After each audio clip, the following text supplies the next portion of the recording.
Poetry Slam, and we're gonna get right into it. It's time. See, I don't understand why you started to feel like that. Huh? I don't understand. That's not how we start. You know what? That's you not know. how we start. You know what, Kay? How We look. I'm gonna start with the B Mite Freezer. I'm your boy Napoleon B Mite, and we're getting right into it. Snoop. Let's not right into it. Yesterday, Snoop Dogg posted a picture on Instagram of him saying, "After much consideration and conversation with my family, I've decided to give up smoke. Please respect my privacy at this time." For those who don't know who Snoop Dogg is a rapper. He's a rapper from the West Coast who built his brand on him being a smoker of weed. I'm gonna be blunt, and I'm gonna be blunt and be completely honest with y'all. As much as I want to believe Snoop, I don't. I don't believe it. It's hard to believe it because of who he is, you know. Snoop is always known and has always been known for smoking weed. So if he's really serious about this, I'm gonna be shocked. Me personally, I'm gonna be shocked. Yeah, he's serious about this. Snoop isn't going to announce that unless he's serious about this. Marijuana, smoking it, everything about that is his brand. He has 5 businesses, 5 marijuana businesses. Death Row Cannabis, Leafs by Snoop. He established that back in 2015 in Colorado, back when that was the very first state to legalize marijuana. He was one of the first people in the marijuana business. Then he has Mary Jane, which is a CBD e-commerce company. And he has Casa Verde, which is a venture capital firm for investing in weed. And wait, that's all he has that I know about. But yeah, he's not going to announce that unless it's true and it's serious. I mean, hopefully he doesn't have any medical condition that he's uncovered, and smoking marijuana or the cessation of it is going to like extend his life substantially due to this thing. Yeah. Knowing all of that, it's hard to believe because it's like I said, Snoop, and like I said, Snoop has built his persona. Like when you see Snoop, you think smoking. Like that's the first person you think of when you think of smoking weed. Like him and Wiz Khalifa are the first two that come to mind. So seeing this post really took me by surprise because it's like, really? I mean, everybody has heard at least the instrumental to Snoop's quintessential song that helped put him on the map. Rolling down the street, smoking Indo, sipping on gin and juice. Yeah, exactly. That's Snoop. Exactly. That's his whole vibe. Exactly. Since they died. Exactly. Or that we've known about him. So it's like him not doing that, I don't think he would announce that unless it's absolutely true and it's either indefinite or until further notice. So yeah, he did ask for privacy too, as if it's as if it's something personal going on. It just feels like it's at an end. It's the end of an era, you know, because it's like I said, Snoop and Wiz are the first two you think of when you think of smoking weed. So, I mean, Wiz Khalifa and Snoop Dogg do have that song together, Young, Wild, and Free. So what? We get drunk. So what? We smoke weed. exactly. We're just having fun. We don't care who. You know the rest of it.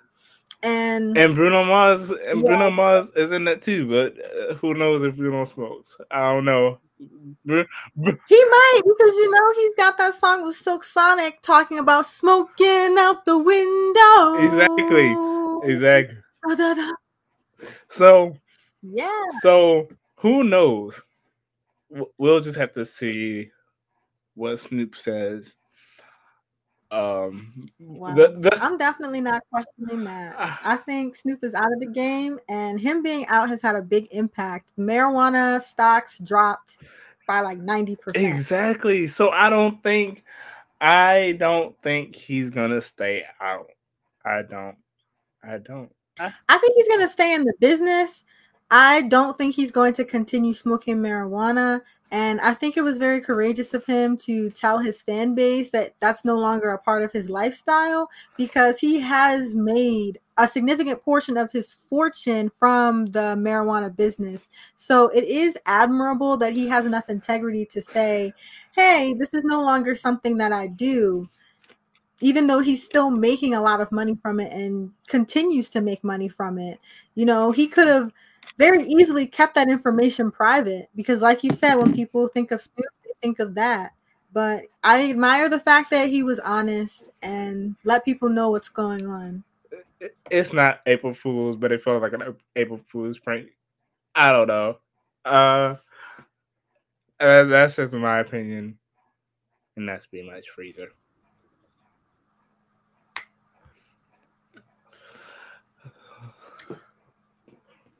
So I don't know.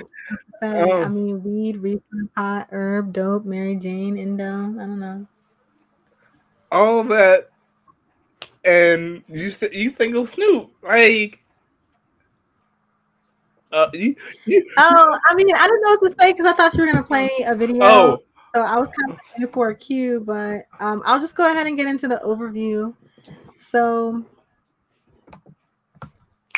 on episode 31 of Poetry Slam, we're going to be talking about romance bookstores in the United States. There are niche, exclusively romance bookstores that are popping up all around the United States. I'm going to be performing a poem called, it's untitled, but it's got something to do with girls having game to and them being true to it, not new to it.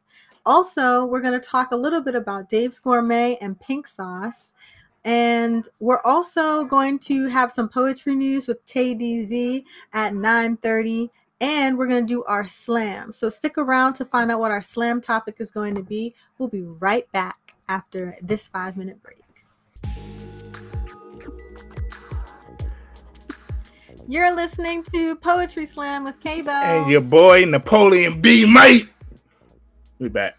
We are back, and we're going to talk about romance bookstores in the United States. There are more than 5 romance bookstores that are exclusively for romance books. This is kind of a throwback to when there were comic book stores, or okay, this isn't quite so much of a throwback because CD stores still exist and like vinyl record stores still exist. But I feel with the decline of like stores, there aren't really any niche shops anymore. You know, you kind of just have your general stores like a Walmart or a Target, and then you have your Amazon or websites that pretty much have everything else you need. So there's been this little surgence of romance bookstores, not general bookstores, but like specifically for this genre. The very first one was called The Ripped Bodice, which is in Culver City, California. It opened in March of 2016, and they recently opened a new location in Brooklyn, New York in August of this year, 2023. Another one is called Meet Cute Romance Bookshop in San Diego, California. Love Sweet Arrow in Tinley Park, Illinois. Then there's Blush Bookstore in Wichita, Kansas, and The Last Chapter in Chicago, Illinois. So all of these bookstores have been opened within 7 years. So I was reading on the one in Chicago, and it's different. Like, that's different. The vibe in there, Different how? huh? Different how? The vibe in there sounds very sexual tensiony.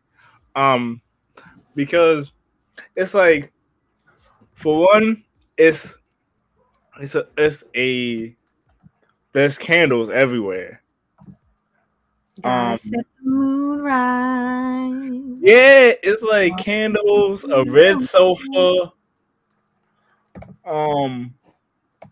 Then there's a chalkboard with different topics on it. A selfie booth with where you place your crush's name, whether fictional or non-fictional, on the board, and take a selfie with it. It's like, you can put something not a name. You can put he's a 10, but ... Yeah, that's another booth though. Like, one booth is the selfie booth that has the things on it, and I'm like, whoa, that's different. Yeah, that sounds like a bunch of sexual tension going on in one room or one building. It's not supposed to be that. It's just supposed to be a comfortable space for people who enjoy romance novels to, one, go shop for them, and two, to be comfortable in a space where other people are enjoying the same books. It's like the comfort you get of going into a Barnes & Noble. You can sit down, pull out your laptop, and do whatever work. Like, you can get comfortable in the romance bookstore. Yeah, but romance books be helping people, helping people get their rocks off, like. So you're making it sound like, people are, trying to get nude in there. That's not what it is. But, and like a part of the existence of the shop is to take away the stigma from the romance genre. Like, there are lots of subgenres of romance too. It's not all erotic. Yeah, I know, but it's like, me personally, knowing how how romance novels be getting people to a certain point, I would foresee like a lot of I would foresee couples going in there not really knowing what to expect, seeing the candles, seeing the sofa, being like, okay. Then they pick up a book. Only one needs to really pick up a book, to be honest with you. It doesn't have to be both, but like, it's just a lot of tension that I foresee in that one building. Frankly, over 80% of romance genre readers are women. Like, these bookstores are targeted toward women. Like, the Meet Cute Romance Bookshop in San Diego is a queer-owned feminist bookstore, and the shops are designed for people to hang out. And in that article that you were looking at of The Last Chapter, the newest bookstore that opened in September of 2019, The Last Chapter opened this year. Oh, I must have misread something then. There was a bookstore that opened in era. I'm not really sure about any others, but this last chapter bookstore, like, I think it's pretty common for for stores that are targeted at women. Yeah, men may go into them accompanied with a woman. Like, it's like going into Victoria's Secret with your girlfriend. Like, yeah, you're going in there with her. There's nothing really for you. You're just giving her company. And if she asks you something, you're gonna answer. You don't want to be rude. But it's like, since that's probably not your main interest, you know, you wouldn't go in there like by yourself unless you're gonna get something for her. Not to say, you know, there aren't men who shop at these bookstores. I'm sure there are. However, statistically, it's perceived they're at the minority. Yeah. No, but men are visual. Women are more imaginative. Yes, that's the word. So it doesn't really help men. Men might go in and read a novel just to read it. Women typically read novels, those type of novels, to get something from it. If you get what I'm saying. I get what you're saying, B-Mite. I think that you think these romance novels are not just for entertainment. You're thinking they're for some gratification. And you know they are satisfying, I'm sure. I mean, I've read romance novels. I know they're pretty satisfying, but like they are all not like as explicit as you're trying to lump them into. No. I know, like, it's not like explicit, but I like a romance novel, and Stephanie Meyer is Mormon, so that lets you know that all the romance in there is Mormon censored. Well, even I feel like women typically, like, it doesn't have to be explicit for it to get people to where they want to be. It just Okay, well, yeah, you're right, because the key elements, the two basic elements for a romance novel is a love story and an emotionally satisfying and optimistic ending. So the emotional satisfaction, that's what you're talking about. Like, it has to like have some like mental stimulation, like it has to be emotionally satisfying. Like, that's what it's playing into. Exactly. So, like I said, it doesn't have to be explicit.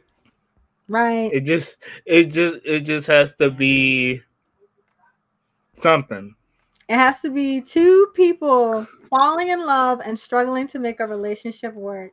And you know what? That struggle, that's drama. That's what we want. But you know what? Because there are romance bookstores, of course, they're going to have all sorts of subgenres of romance in there. So here are a few unusual romance subgenres. Amish vampires, NASCAR, mermaids, gargoyles, cavemen suitors, alien abductions, brewery owner intrigue, and paranormal pregnancies. See, that just proves my point. What? It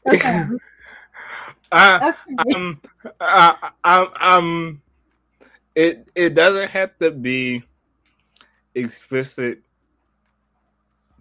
There just has to be some sort of innuendos and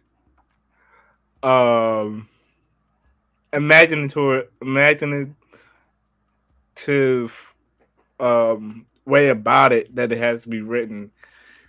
And like you said, it has to have some emotional satisfaction as well, because again, women are more imaginative and they don't need any explicit like words or typically anyway.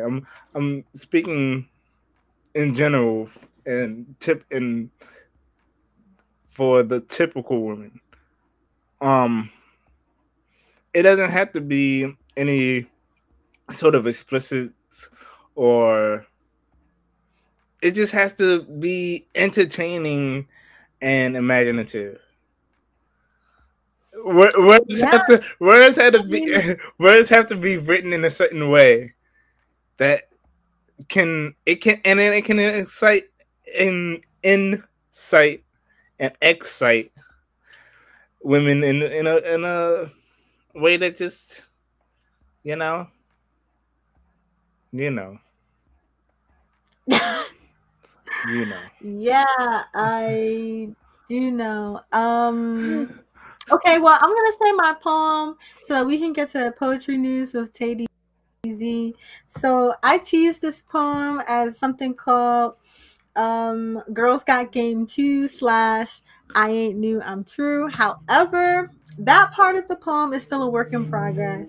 So I'm going to read two poems. I'm going to read my Anti-Menist poem, and then I'm going to tag in the unfinished portion of my Girls Got Game 2 poem. All right.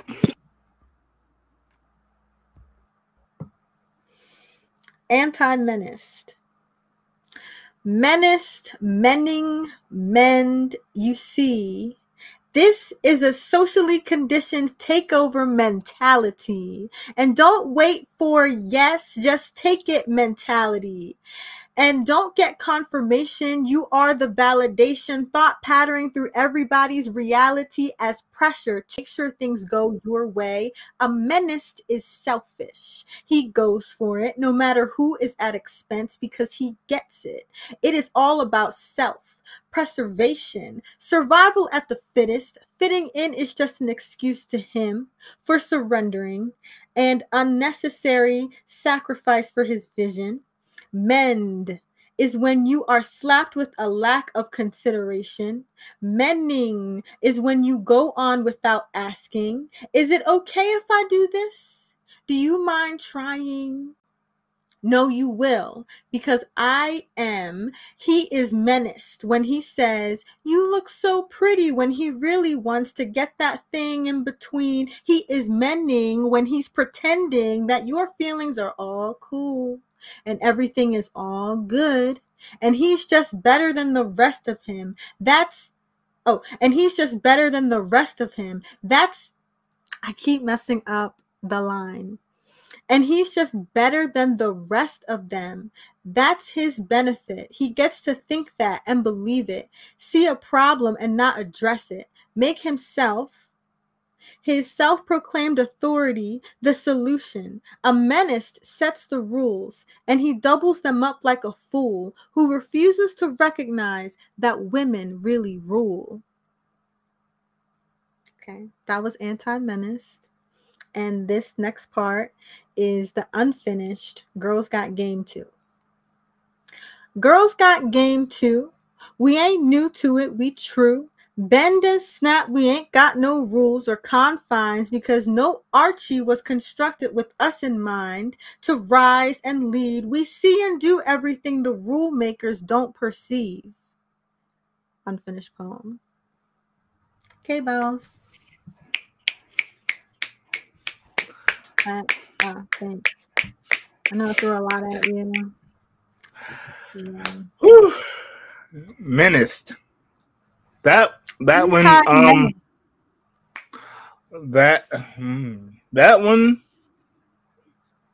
That one. What about that one?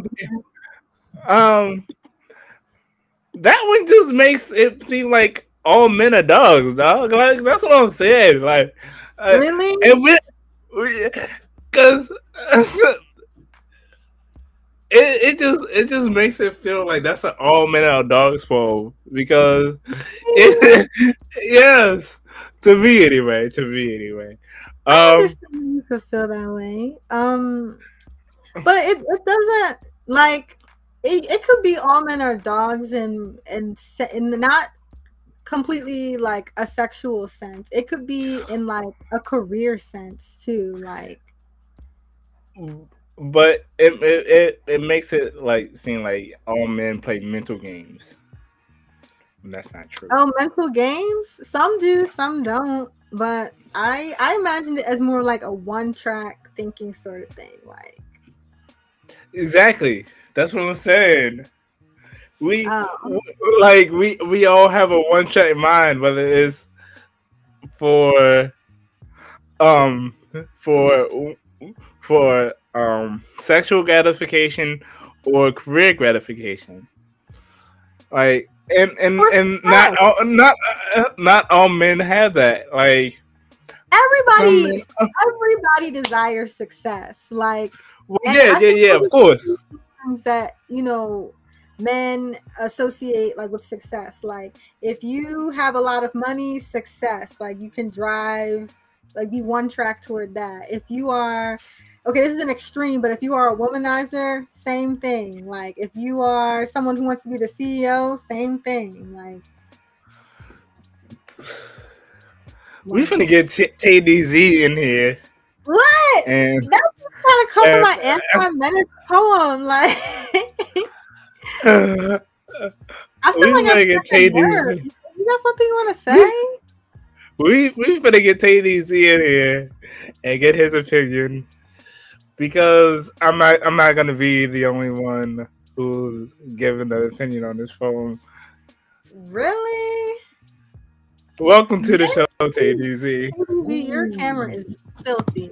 Crazy. I didn't notice that.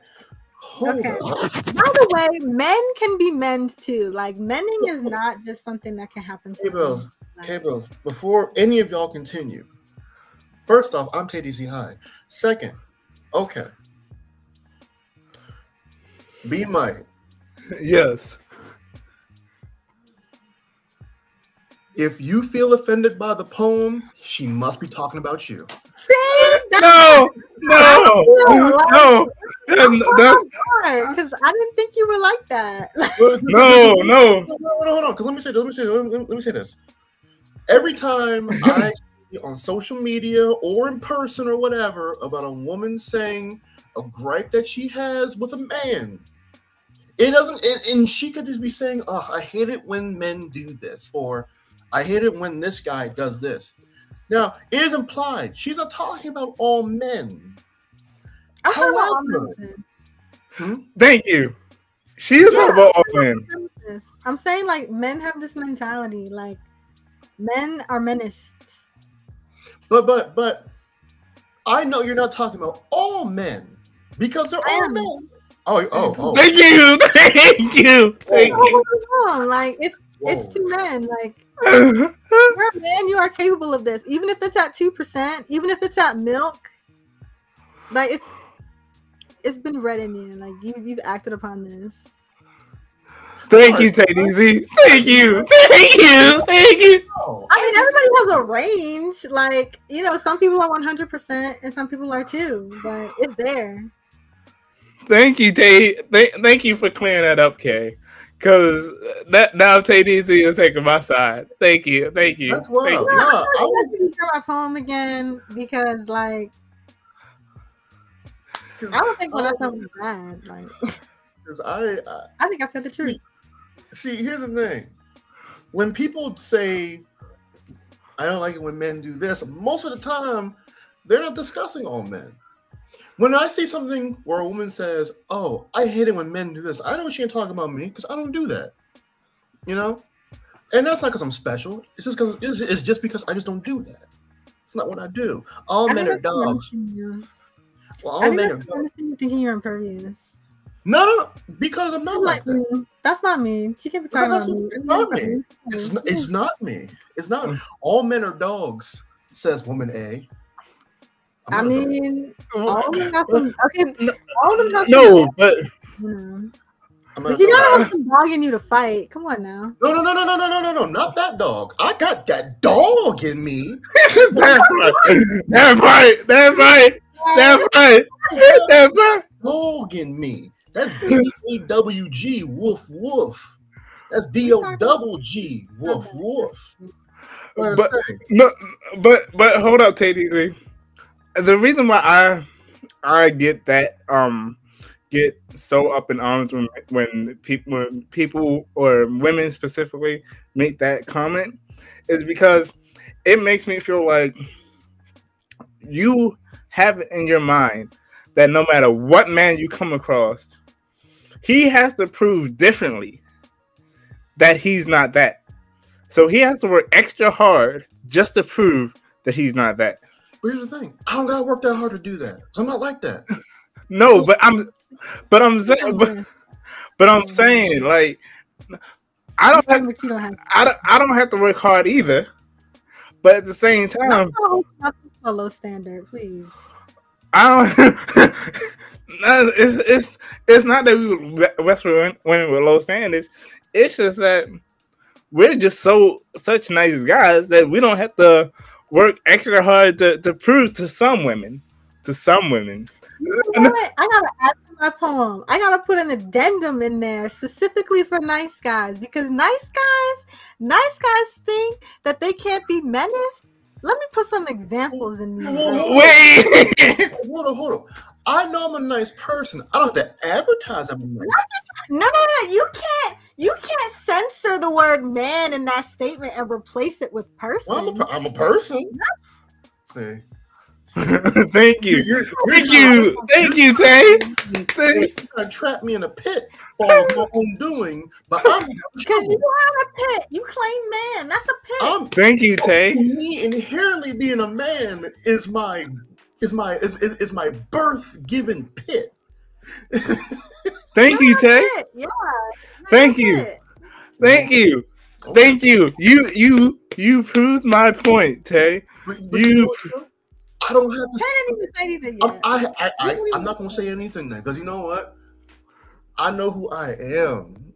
I'm when I see a post on Twitter that says, all men want to do is cheat. Well, I don't cheat, so. Exactly. But it makes it harder because it's like, but at the same time, it makes it harder because it's like, that person, that woman has it in their mind that all men are cheaters. So you kind of have to not have to work extra hard, but you have to work. You have to do stuff out of your, not out of your character, but like you know what I'm saying, right, Tay? I know what you're saying, but here's the thing: a lot of times, guys make it harder for other guys. That's what I'm saying. Men as well. Like, it's not a men v women thing. Like, you can be a man and men somebody and men another man, if that makes sense. And like, with that example, cheating is not what makes a menace. Doing like bad doggish things is not necessarily what makes it up. It's a mentality of, oh, I can do this just because. It's like a lack of consideration. Like, you just don't care about somebody else's feelings. You're only concerned about yourself and getting your way, even if it inconveniences somebody else. So that's not exclusive to cheating. It's more of a thought process. I mean, but you hear my side of it too, right? I get your side. I get Kay Bellz side. You're trying to double team me with this rah. Oh, here's the thing. I get everything. I get it all. No, I get Kay's side too, but at the same time, it's a double-edged sword. So listen, you want society to continue to be accepting of menace because you're men. I get it. No. Hold on. All you're saying is that's not me. You're just trying to separate yourself from menace. I'm separate from them. Yes, exactly. I'm not them. I don't have to prove it. I know I'm not them. I am him. Him is me, but me is not them. Exactly. Two questions. One, is a menace good or bad? So what is the definition? What is your definition of a menace? What is your singular? I already said it, Tay. Because the way you have worded it, it is bad. Yeah. Yes. Okay. It is bad. Is that your opinion? I'm asking for your opinion. It's My bad. opinion isn't stated. Yeah, a menace is bad. A menace is selfish and doesn't care about themselves. Hold up. I consider myself a menace, but that's not hold up, but not in Kay's definition. Kay is a menace too, but he's not admitting it right now because you two are just trying to be guys. You know, you're trying to be in that gray area of like nice guy, not menace. And this is how we know you're menace. No, you see, you're not really taking a side. You're just like, exclude me from the conversation. You decided don't identify. Well, exclude you from the conversation. I'm talking. Me, you. We talking. What? See. Talk. Come on, Tay, stand up. Thank you. We conversating. Have we not been conversating? Oh my goodness. Right now. We're gonna have to change the topic, and we're gonna have to listen to another version of Anti-Menist in another episode because this may be an ongoing conversation. Yes.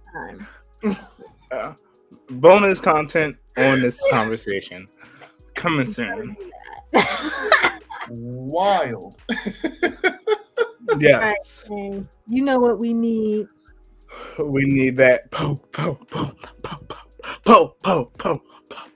Potion News. Hey, I'm TayDZ. How y'all doing? Having fun today? Guess what? Do you like news? Do you like sports?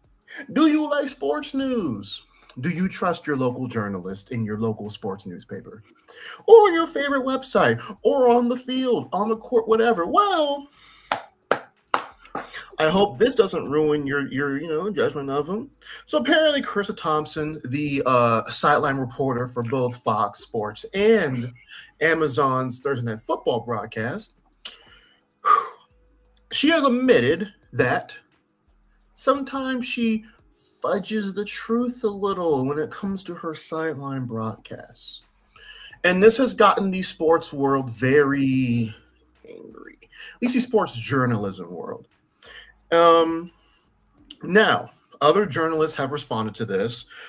When she was on the Pardon My Take podcast, Charissa Thompson stated that sometimes on the sideline, she would, if she didn't get the response she wanted, or if, a coach declined an interview, she would just be like, well, what do I think the coach said that's reasonable?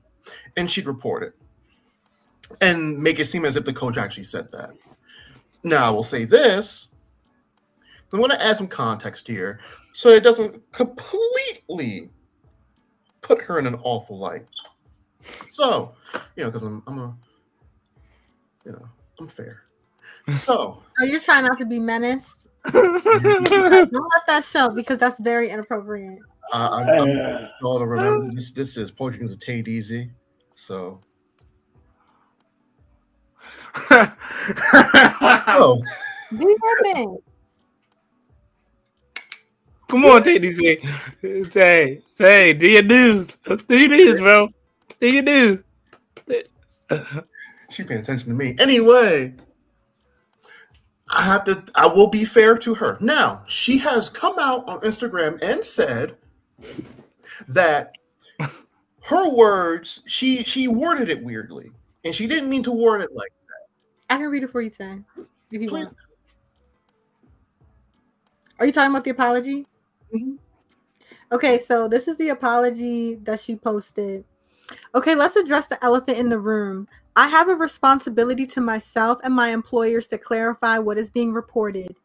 When on a podcast this week, I said I would make up reports early in my career when I worked as a sideline reporter before I transitioned into my current host role.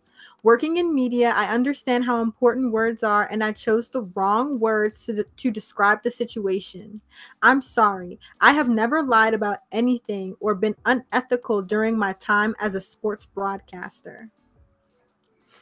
So she has tried to correct it by saying she did it early in her career when she didn't get the sound bites she wanted, and that she hasn't done it since then, especially deeper into her career as a broadcast journalist within sports. Now, here's the thing, whether or not she's telling the truth on this or not, which, by the way, if this was so truthful, once again, as a journalist, being good with your words is like your job. And telling you that's what I was saying is your job. So if you have to get on Twitter or Instagram, whatever, to basically apologize for how you worded something, then you're not doing a great job as a journalist. And yes, maybe she made one mistake in that wording, but once again, it's the difference between, it's like the comma, you have to know when to use the comma, because that comma is very important when it comes to context.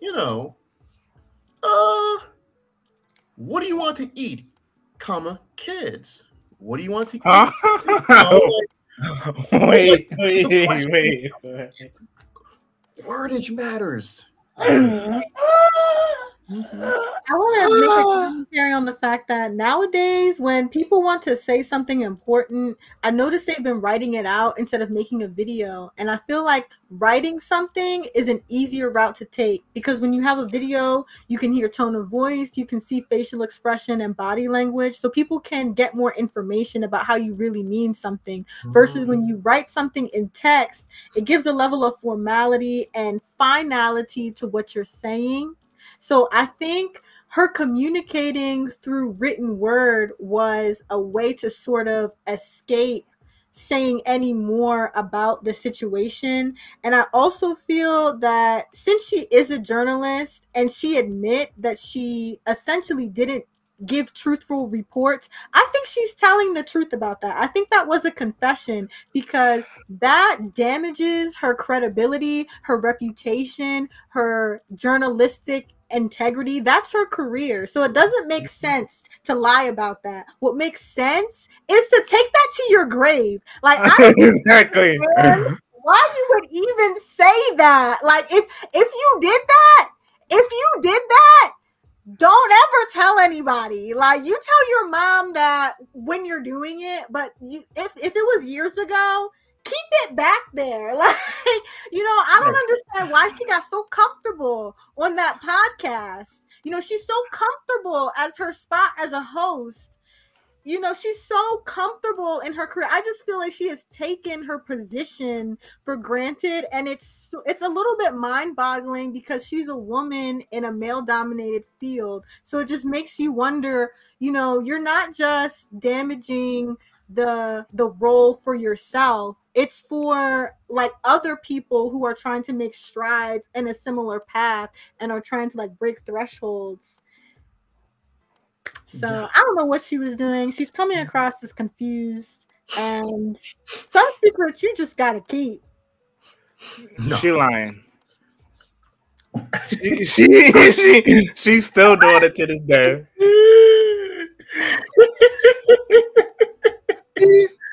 Like Kay said, she took the easy way out by writing it out instead of doing a video, which gives the impression that she tried to scapegoat her way out and tried to make it seem like she's not still doing it, when in reality, you think she's still doing it? Yes. I need to. I don't know. What? I need to, say her sentence in this podcast was, I've said it before, so I haven't been fired for saying it, but I'll say it again. I would make up the report sometimes because A, the coach wouldn't come out at halftime, or it was too late, and I was like, I didn't want to screw up the report, so I was like, I'm just going to make this up. Now, also, by the way, then she says, first of all, no coach is going to get mad if I say, hey, we need to stop hurting ourselves. We need to be better on third down. We need to stop turning the ball over and do a better job of getting off the field. Like, they're not going to correct me on that, she explained. So I'm like, it's fine. I'm just going to make up the report. Now, once again, here's my issue. She was too comfortable. Way too comfortable. What And said was so correct. Exactly. Right? If I right, okay, let's say B Mike, you're having a birthday party, right? Mm-hmm. And you have tasked me with getting the cake or baking the cake even. Now, let's say I waited too long and I can no longer bake this cake. So instead, I get it from Safeway, and I, make it seem like I got you the cake from Safeway. I'm sorry, make it seem like I made the cake myself. Do you think during the middle of your party, while everyone's partying it up, you're like, "This is great, Tay. Thanks so much." And I'm like, "Oh yeah, thanks, BMI. Yeah, I got it from Safeway, man. Yeah."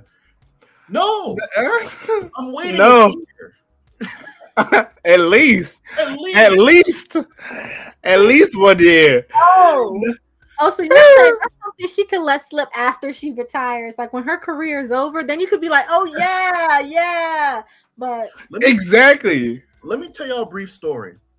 When I went to community college, I had a film professor, and this professor used to be so angry at the idea of somebody using iMovie. He said, use Adobe Premiere. Only use Adobe Premiere. I use iMovie. I have no money for Adobe Premiere. I use iMovie. And guess what? He couldn't tell the difference. And then at the end of my time at that community college, when it was time to present everything, and he could no longer change my grades on all of those things I did. So I got A's and B's on them. At the end of it all, I told him I used iMovie. What was he going to do about that? Exactly. Now she's ruined her reputation, right? And people like me are going to believe that she's still doing it to this day, right? Yeah. So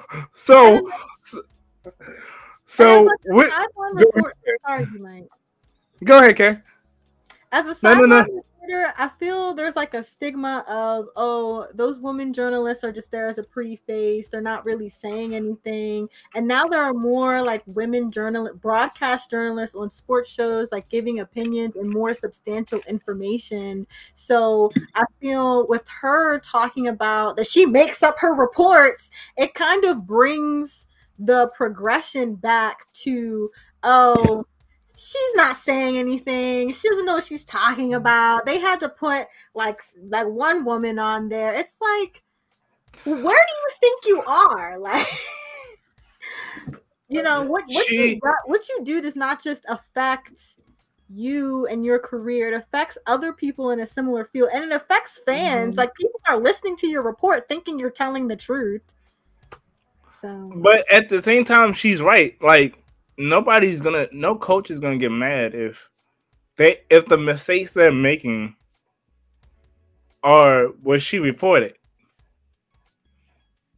That's true. I mean, I'm sure there are some platitudes that journalists can say, like in those situations. For example, the third down situation. If the team wasn't doing well on third down, then it may be safe to say, "Oh, they have to do better on third down," sort of thing. Yeah, but it's just like, Charissa, what are you doing? Like, you could you put her in the box. Like, I made stuff up. like you could have, like TayDZ said, you could have let that slip at the end of your career. Yep. After you done retired. Right. After it no longer affects you. No, look, exactly. It still doesn't affect her. Because Tay, in the quote that you read, she said, I have said this before. Mm-hmm. Oh, yeah. You're right. So we're just tripped out. We're the only ones tripped out by it. Also, what's a trip is that other women journalists have reacted to what she has said, and they have reacted in a way where they are like aghast. They're like, how could you say this and do this in an era where we're working to be taken more seriously? And not just that, in an era where journalism already is getting attacked by people who shout the word fake news. So admitting that you lie about your reports is counterintuitive to all your brothers and sisters in the journalism world. So yeah, and what she doesn't realize is that doesn't only affect her or even just women. It affects all journalists. But I will say this. I kind of close it out. I will say this. As an avid sports watcher, especially a football watcher, we never cared about those sideline reports anyway. They were all kind of useless to begin with. Anyway, coming out of the locker room for the third quarter, yeah, Coach so-and-so just said, "You gotta work harder, have to try harder, be better on the field, get more touchdowns, cut down on the mistakes. Yeah, we think they're going to do very good." And it's like, well, thank you for the wonderful addition to our knowledge here, Charissa. We've seen like, it's like a little recap. But that's the thing. She don't really.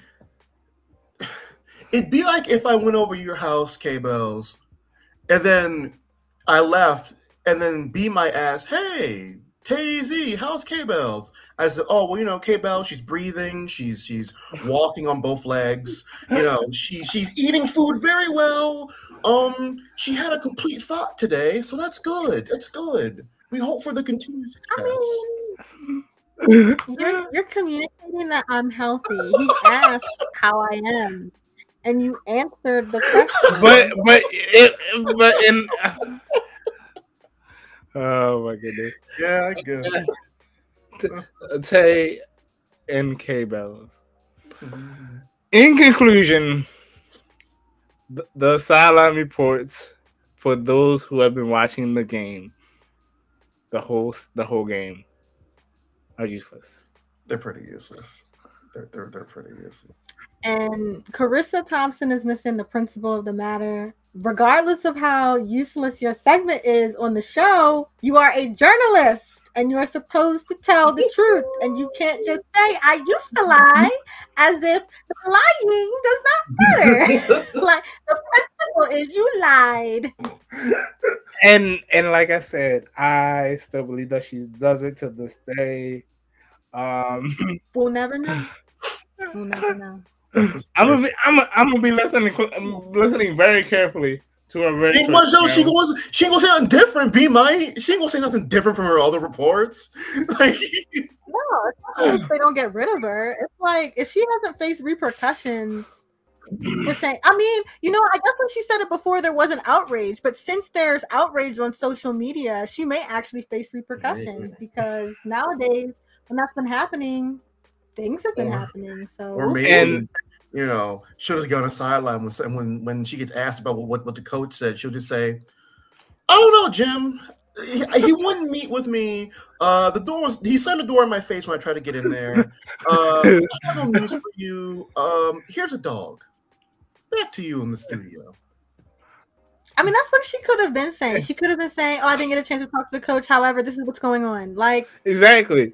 So now it's gonna be even more coaches.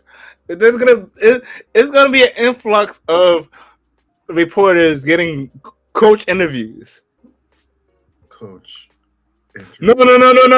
Like real Like coaches really being there.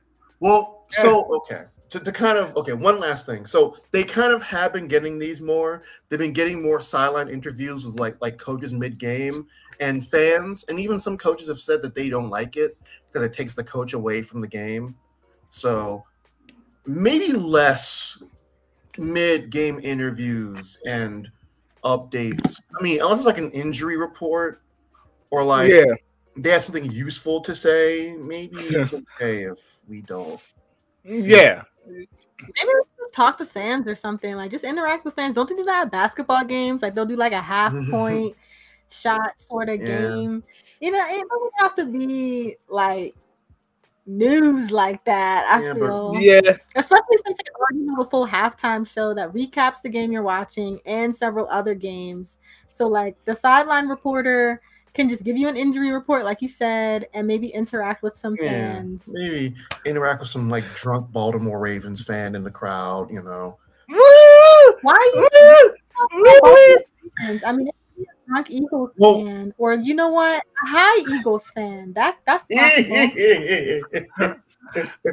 Fly, Eagles, fly. Bird Bowl. Okay, it looks like we're not going to have time for our slam because we've already gone 5 minutes over our showtime. We can do a slam. We can do a 5-minute slam. We can do it? We can do a 5-minute slam. All right. I'm so glad. So, Tay, do you wanna judge this slam or you getting in? I'll judge it. If I have something to say, I'll say it, but I'll judge it. Okay, so the topic of this slam is Warchest. Huh? What? What? Listen. Okay. So the topic of Warchest, and it was in part inspired by Chad Ochocinco told Shannon Sharp taking Viagra before games had him moving 10 times faster. So Viagra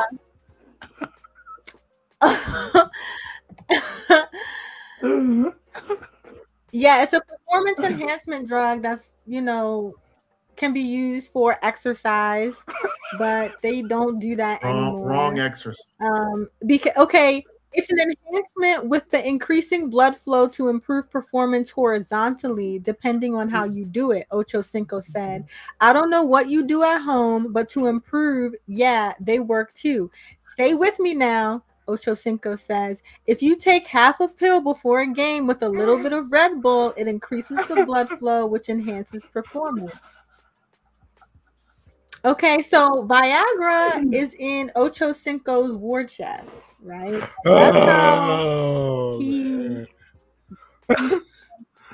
used to get himself amped up for his football games. One of the greatest wide receivers in the I'm not taking health advice from a guy who's health. I'm not taking any health advice from a guy whose diet plan was like a bag of McDonald's before games. I'm good, but thank you.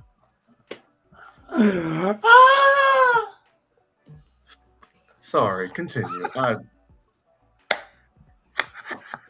Okay, so Levi, are you okay?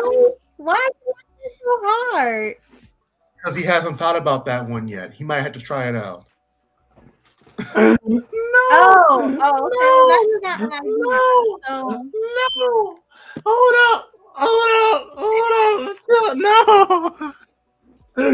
No.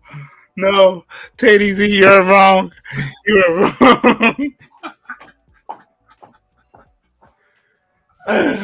I'm laughing so hard because, oh my goodness, Viagra for football is just wild.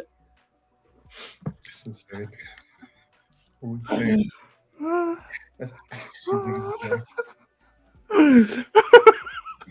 Okay, well.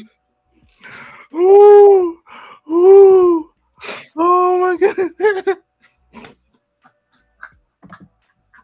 Okay, so a war chest is a metaphor for any collection of tools or money intended to be used in a challenging or dangerous situation. So when it comes to for poetry performance, what's in your war chest? When it comes to a poetry performance, what's in your war chest? Okay, For poetry performance, what's in your war chest? Okay, go ahead and start. Cause Me start. You haven't done a poem yet. You have to start these slams when you don't do poems before the okay, slam. okay. Ooh. He gonna be a minute. Oh, you like that story, huh? You like the slams?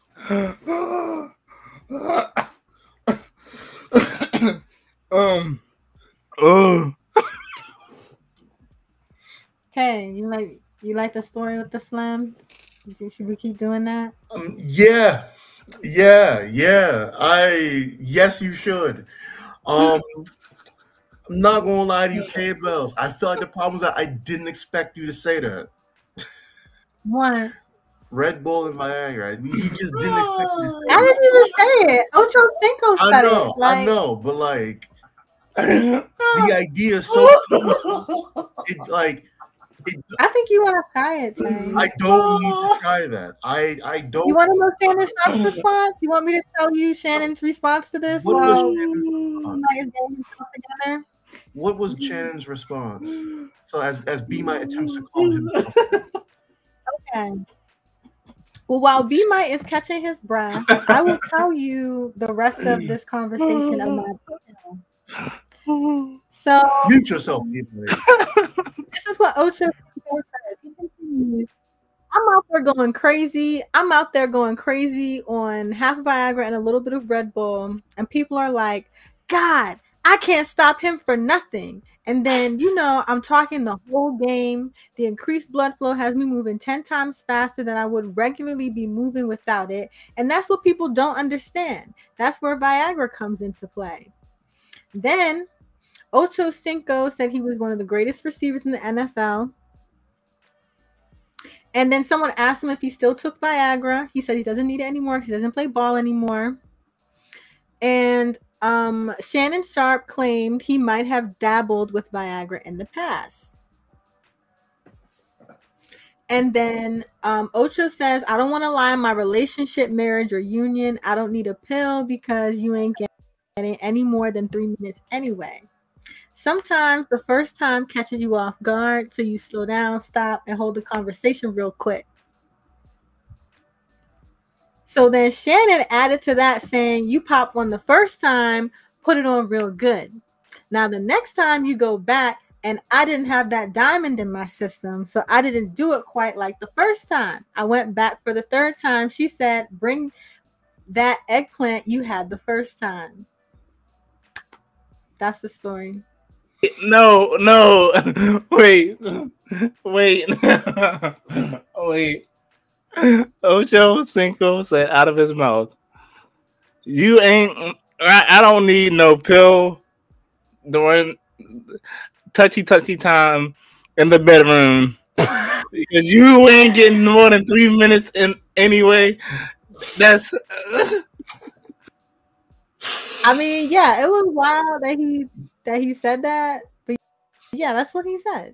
I needed to be known that no one should expect. At this, Ocho Cinco has now set the bar for men. Now, Ocho Cinco set the bar now. 3 minutes is all we given now. Because if great athlete Ocho Cinco said 3 minutes is all we need, then 3 minutes is all. Now put this in the Menace rule book. Let me just read his quote. He's talking about himself. He excluded himself from the menism because that's what y'all do. And this is what he said. Quote, I don't need a pill because you ain't getting more than 3 minutes anyway. Oh my goodness. Slow down, stop, and hold the conversation real quick. It's a technique to this, guys. Oh, okay. My bad. Wait, hold up. I don't think we're getting to the slam because no, be my. You have to slam. You have to slam. Oh my, that threw me off completely though. Like it's give us the 4 blood, lines. the blood flow made me move faster. Stop saying it. You keep saying this. Your heart rate. So does Red Bull. There's caffeine in it. Give a heart attack. Anyway, B-Mike, you got to say 4 lines at the very least to start it off. Come on. Come on. Okay. Hold up. Ooh. All right, let me read the prompt again. So Viagra is in Ocho Cinco's Warchest before a football game. A war chest is a metaphor for any collection of tools or money intended to be used in a challenging or dangerous situation. For poetry performance, what's in your war chest?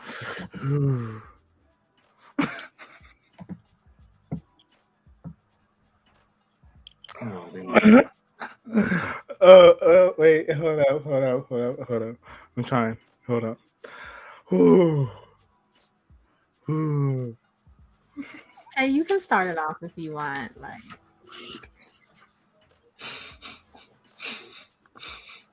I can't do it. Yeah, come on, B-Mike. Let's go, B-Mike. I mean, Okay. Romance. It was Charissa Thompson's Lies. Now it's that diamond. Oh my goodness.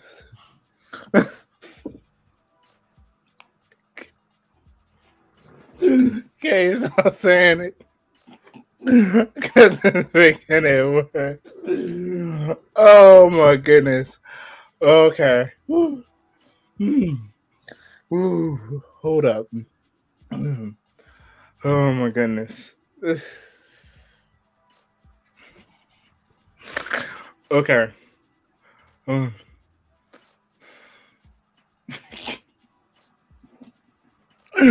Okay. Hold up. I got it. Oof.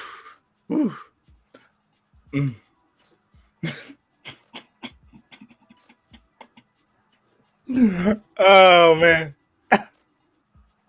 You see, if you read the stories ahead of time, you wouldn't be so caught off guard. Look, I think I would still be caught off guard because it just sounds different coming from Kay Bellz than Ocho Cinco. Like, really? Oh yes.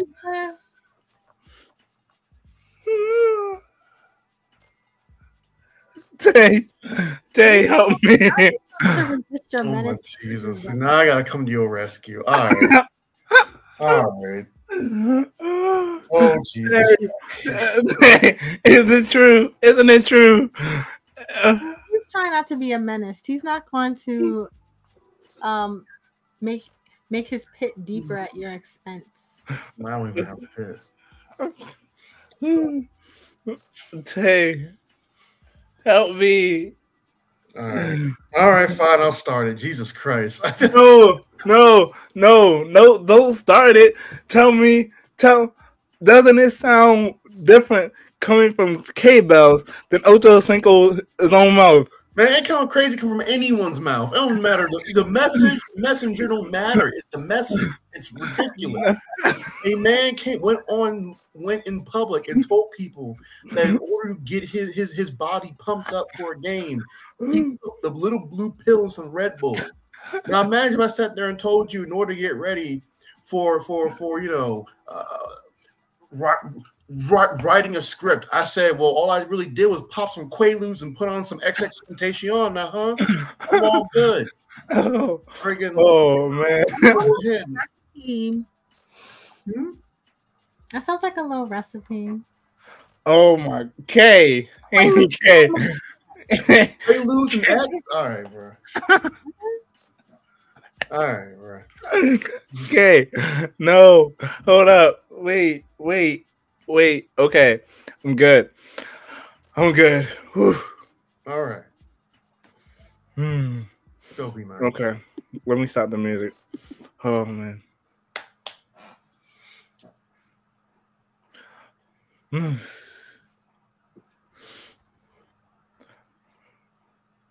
to help me prepare for a show, I hang out with friends. I don't take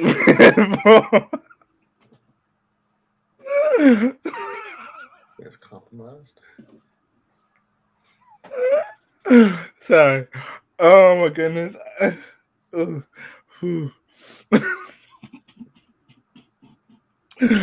I don't do Viagra to get my blood.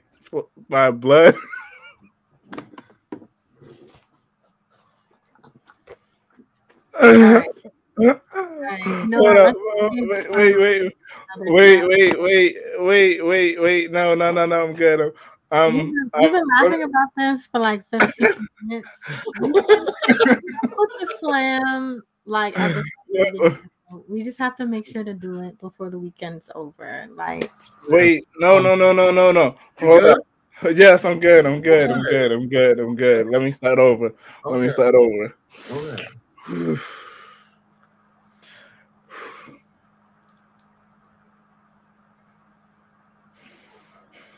I am not Ocho Cinco.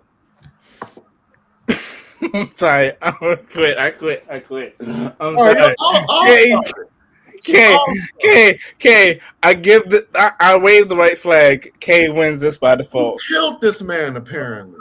The story Ocho Cinco killed this man. Man, all right. So let me try it then. Because apparently B Might's compromised. You know. Let me mute myself because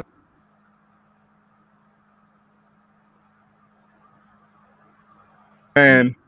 Oh man, I'm sorry. I'm so sorry, y'all. It's just the idea of somebody taking Red Bull and a Viagra to play football. I feel like I would have responded like this even if I had read the report. But you would have already have laughed about it. And no, but it's just different hearing it come from somebody's mouth in real time. Okay. It is. Oh my goodness. We're on to an hour and 20 minutes. Oh, so I'm sorry. I waved the white flag. At another time. Kay wins by default this time. Woo! I'm sorry, y'all. I'm sorry. Congratulations, Kay Bellz. I don't even want it. Like, we didn't even. Okay. Well, thank you for listening to Poetry Slam. I'm Kay Bellz. I'm your boy Napoleon B. Mite. I don't need performance enhancers, y'all. I'm all natural. TayDZ. Good night, y'all.